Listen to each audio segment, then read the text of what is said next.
Hey, we're Newfound Glory. Hi, how you doing? Hey, man. Hey, man. And you're watching APTV. One thing you might have not known about Newfound Glory is that it actually, at least for me, was a side project. I used to sing in a hardcore band called Shai Halud. And the first tours Newfound Glory would do, I never did them. Related to that, I actually watched Newfound Glory in concert because I wasn't the original drummer. When I was learning how to play bass guitar, I was the worst musician out of all my group of friends. They were all really good, and I wasn't so good. And now I'm the worst musician in this band. But Ian started the band. He put the band together.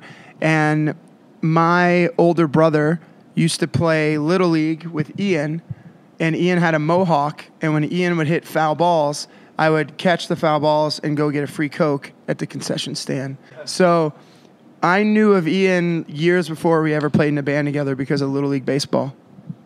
I was Captain Planet for a while.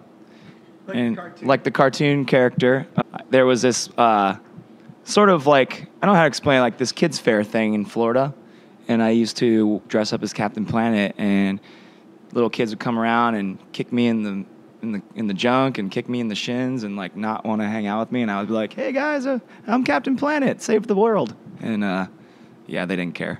When I was a junior in high school, I was actually a cheerleader. I had a friend of mine who wasn't doing too well in school, and his extra credit that the teacher told him he could do in order to pass the class was to be a cheerleader. Now, mind you, my friend was like on the football team, massive dude, definitely not cheerleader type.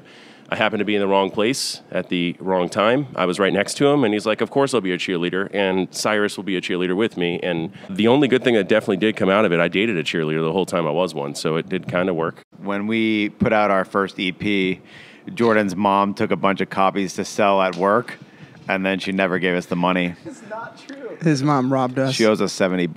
MXPX was actually the first band to give us big shows, a chance. It was like 1997 or 8. We just released our Nothing Gold Can Stay album, but we only released it locally. It wasn't nationally distributed. It was on a local label called Eulogy Records, which a lot of people think that it's just a drive-through album, but originally it was released on Eulogy, which was a hardcore label from Fort Lauderdale. We pressed the CD for the MXPX shows, and we were selling like 120 a night as the opening band. And that tour is what made us want to take it full on and really try to go for our goal of being a full-time touring band, because we had 4 shows with MXPX, and every night we sold like over 100 CDs. And they didn't have the real covers yet, so we had to get all of the people's addresses. And as soon as the covers were printed, we mailed everyone their CD cover. Pretty crazy. So thank you, MXPX. On the Sticks and Stones recording, a lot of people don't realize the song story so far. There's 2 little snare drum hits that start the song. That's actually Ian playing snare drum. And the first couple of notes of bass is me playing bass guitar. We just made a little swap. We got asked to write a song for Shrek 3. And we actually got to go to DreamWorks, Newfound Glory. We went in, and they showed us like Shrek 3 on like a lot of it like unfinished in the scenes. So like half of it was like pencil drawings, half of it was like still computer, like half done, half not. And it was cool. We got to see it, and then wrote a song for it.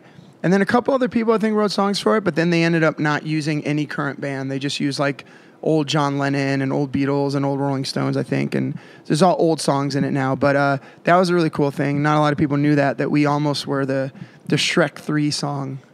Everyone says Jordan looks like Quentin Tarantino. And one time I was at a restaurant and Quentin Tarantino came in. Yep. And I went to my car and I grabbed the CD.